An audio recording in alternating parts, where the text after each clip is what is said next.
By the way, on July 4th in Washington, D.C., come on down. We're going to have a big day. Bring your flags. Next week, when we have the annual Independence Day celebration on the National Mall, we will see a bigger performance than we have had in the past. There will definitely be some of the traditional elements that have happened for years, including there's a parade that happens during the day. The Capitol 4th concert takes place on the West Mall of the Capitol, where you'll have performances that'll be aired live. But what we will be seeing as a result of President Trump's involvement is a speech by the president, a more extended fireworks display, and a military flyover honoring the armed forces that will certainly involve aerial performances by prominent military groups, and all of that will end up being a much bigger performance in honor of July 4th than we've had in Washington for years. The whole idea that there's any sort of military parade is a departure from the past.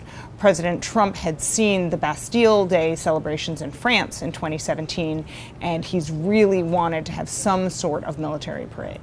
In addition, we're having a fireworks display that is roughly twice as long as what is usually held, and so that again is it. So in kind of every way, shape, or form, this is a bigger event that directly involves the president in a way that we have not seen.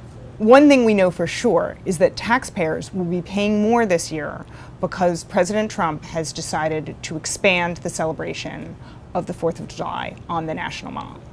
Now, the precise breakdown of those expenses are unclear, but there are a few things we can say for sure. For example, there will be an additional cost because the president gets a special stage, and there are just a series of costs that accompany any visit by the president, and that's something that we'll be paying for. The fact that you have the Blue Angels and other military aircraft performances will also translate into a cost, and the fact that the plane that's part of the fleet that flies for Air Force One will be flying over the National Mall.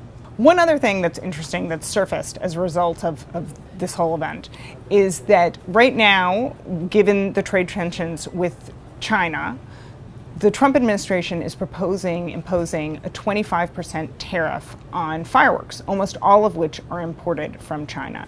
And this is something that major companies, including the companies that are donating the show this year to the American public, are lobbying on. They're keenly aware of the fact that if there is a 25% tariff on their products, they will face tremendous cost increases.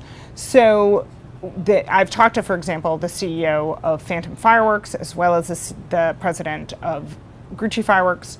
These officials say that while they absolutely oppose the imposition of tariffs, they offered to do this show before the president had declared that the fireworks industry would be included in this escalating trade war with China. But it's an interesting question whenever you have companies donate things to the federal government, that it often intersects with public policy.